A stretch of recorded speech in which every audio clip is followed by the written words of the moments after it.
Assalamualaikum warahmatullahi wabarakatuh. Bagaimana teman-teman kabarnya? Alhamdulillah. Masih kuat nggak? Masya Allah.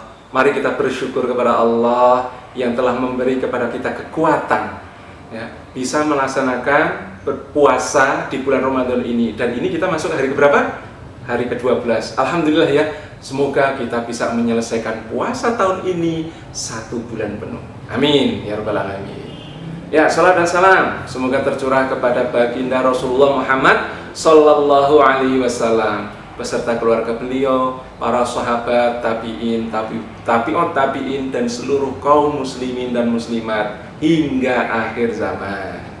Teman-teman semuanya, ya, pada pagi hari ini ya, kita akan membahas sesuatu yang sangat menarik. Apa itu? Yaitu tentang birrul walidain. Apa itu birrul walidain? Ada yang tahu? Birrul walidain adalah berbuat baik kepada kedua orang tua. Nah, di sini siapa yang nggak punya orang tua? Insya Allah kita punya semua kan? Nah, makanya perlu kita berbincang-bincang yang menarik ini. Tapi sebelumnya, ya, Ustadz akan cerita tentang kisah seorang pemuda yang sangat luar biasa. Pemuda ini sebenarnya hidup di zaman Rasulullah, tapi karena tidak pernah berjumpa dengan Rasulullah, maka digolongkan sebagai tabi'in. Tetapi Rasulullah mengatakan bahwa beliau adalah termasuk tabi'in yang terbaik. Siapakah nama beliau? Udah kenal belum kira-kira ya? Kalau kenal sih enggak ya, tapi kalau tahu namanya mungkin. Siapa? Yaitu Uwais Al-Qarni. Siapa Uwais? Uwais ini adalah seorang pemuda yang tinggal di kota Yaman. Beliau termasuk keluarga miskin yang tinggal bersama ibunya, yang ibunya sudah kondisinya tua dan dalam kondisi kakinya lumpuh, sehingga setiap hari harus ditolong dan dibantu oleh anaknya. Disinilah Uwais adalah seorang pemuda yang taat ibadah. Uwais adalah orang yang baik dan dia taat serta patuh kepada ibunya. Jadi apapun keperluan ibunya, yang murni adalah Uwais. Teman-teman semuanya, Uwais ini kesehariannya untuk mencukupi kebutuhan hidupnya dengan menggembalakan kambing. Ya, tahu menggembalakan kambing? Angon, tahu angon nggak? Ya menggembala, tahu menggembala nggak? Angon. Nah itu pokoknya itulah ya. Nah teman-teman semuanya, dari menggembalakan kambing sehari Uwais dibayar 2 dirham. Tahu nggak kalau dihitung rupiah berapa 2 dirham itu? 1 dirham kurang lebih 4 ribuan. Ya, kurang lebih 4 ribuan. Jadi kalau 2 dirham berarti sehari cuma dapat berapa? 8.000. Besar apa kecil? Kecil sekali. Apalagi kalau kondisi sekarang. Uang saku teman-teman berapa? Ya, saya pernah dengar katanya kurang lebih bisa sampai ada yang 10.000. Berarti lebih gede dari Uwais. Padahal Uwais harus menghidupi ibunya. Tapi Uwais bukan pemuda yang selalu berkeluh kesah, teman-teman semuanya. Jadi Uwais ini, ya, meski dalam kondisi kekurangan, dia tetap mau berbuat baik dan membantu tetangganya. Nah teman-teman semuanya, di suatu hari ibunya itu memanggil Uwais. Uwais kesini. Ya. Maka Uwais sebagai anak yang berbakti langsung buru-buru menempuhnya. Ibu, ada apa ibu? Wonten apa bu? Apa yang bisa Uwais bantu? Maka kemudian ibunya mengatakan kepada Uwais begini. Uwais, ibu sudah tua, ya mungkin tidak lama lagi akan meninggalkan dunia ini. Ibu kepingin sekali sebelum meninggal bisa melaksanakan ibadah haji. Apakah kira-kira engkau bisa membantu Uwais? Maka Uwais sebagai anak yang berbakti, dia mengatakan, insya Allah ibu. Uwais akan usahakan ibu bisa melaksanakan ibadah haji. Tapi sebenarnya teman-teman semuanya, Uwais bingung juga. Kenapa bingungnya? Lo nggak punya biaya. Terus kalau melakukan ibadah haji, pergi ke Mekah itu biasanya harus naik onta. Sedangkan untuk beli onta nggak sanggup Uwais. Tapi kemudian dia berpikir. Nah, ketika berpikir dia mendapatkan ide yang sangat cemerlang. Oh iya, besok aku akan pergi ke pasar untuk membeli seekor anak sapi. Apa teman-teman? Anak sapi. Buat apa kira-kira anak sapi itu? Ternyata Uwais itu mempersiapkan diri. Kalau dia tidak sanggup untuk membeli onta sebagai kendaraan ibunya untuk melakukan ibadah haji, Uwais mempersiapkan dirinya menjadi kendaraan buat ibunya. Bagaimana caranya? Maka setelah beli anak sapi tadi, ya, Uwais kemudian membuat kandang di atas, di bukit. Rumahnya itu di bawah, kemudian di bukit dia buat kandang. Tujuannya untuk apa? Setiap pagi dia mengambil anak sapi tadi, kemudian dari kandang dia gendong di punggungnya. Setelah dia gendong, dia bawa turun, dibawa ke padang rumput untuk digembalakan. Pagi harinya, sorenya bagaimana? Sorenya kemudian dia ambil lagi anak lembu tadi, anak sapi tadi, digendong naik ke kandang. Dan itu dilakukan hampir setiap hari. Efeknya apa, teman-teman semuanya? Ternyata ya, tetangga-tetangganya itu heran. Ini Uwais ngapain gitu loh. Oh, anak lembu, anak sapi itu dituntun aja bisa, ngapain digendong? Apa dia sudah gila apa iya? Ya. Maka kadang-kadang ada anak-anak kecil yang lewat itu ya, ketika Uwais lewat sambil gendong dikatakan Uwais gila, Uwais gila. Tapi Uwais tetap cuek. Dia tetap laksanakan niatnya setiap hari. Dan setelah kira-kira bobot anak sapi tadi 100 kilo, berarti sudah mulai berat. Uwais tumbuh menjadi pemuda yang kuat. Uwais menjadi pemuda yang sangat tegap gitu ya. Maka ketika menjelang ibadah haji, dia menemui ibunya. Ibu, sekarang saatnya kita berangkat haji. Ibunya kaget, loh dengan cara apa? Kamu kan gak punya onta. Tenang ibu, ibu akan aku gendong nanti dari rumah ini menuju kota Mekah untuk melaksanakan ibadah haji. Ya Allah, ibunya sangat terharu. Anakku Uwais ternyata ingin memenuhi keinginanku.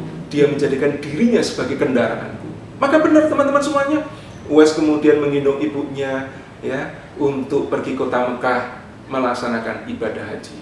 Dan ketika sudah melaksanakan ibadah haji, ketika sudah selesai tawaf mengelilingi Ka'bah, di situ ibunya sambil meneteskan air mata karena bisa tawaf di sekitar Ka'bah dan bisa melihat Ka'bah.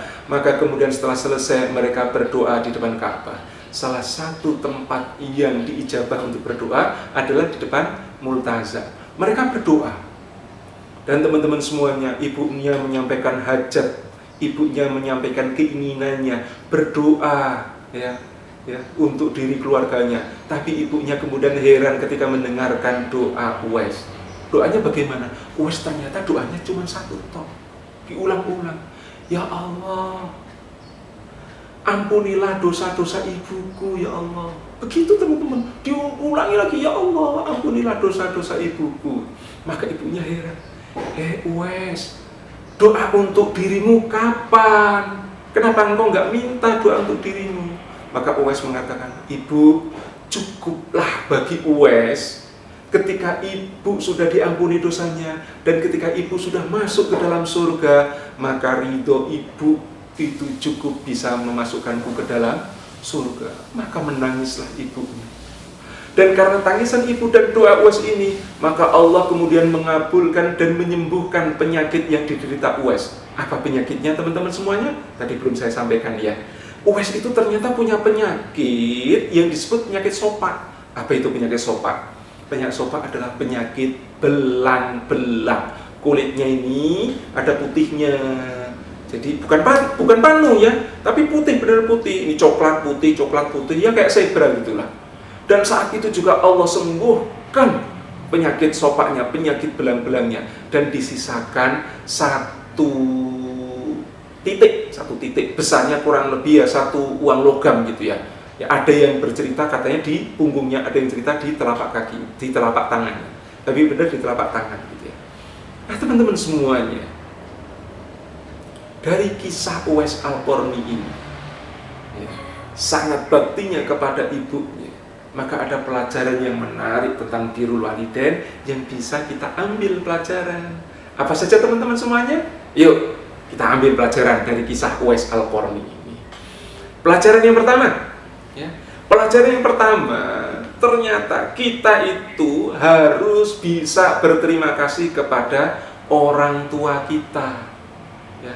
Allah Subhanahu wa taala di dalam surat Luqman ayat ke-41 berfirman, "A'udzubillahi minasyaitonirrajim, anishkurli waliwalidayk." Ya. Bersyukurlah kepadaku dan kepada kedua orang tuamu. Kenapa sih kok kita perlu bersyukur kepada kedua orang tua kita? Karena kita bisa hadir di dunia ini, bisa duduk di sini, bisa melakukan apapun ini, wasilahnya, perantaranya karena kita dilahirkan, karena kita ada kedua orang tua, kita dilahirkan oleh ibu kita. Itu kita harus bersyukur. Jadi kita tidak ujuk-ujuk, kita tahu-tahu celing keluar dari dalam batu gitu, enggak.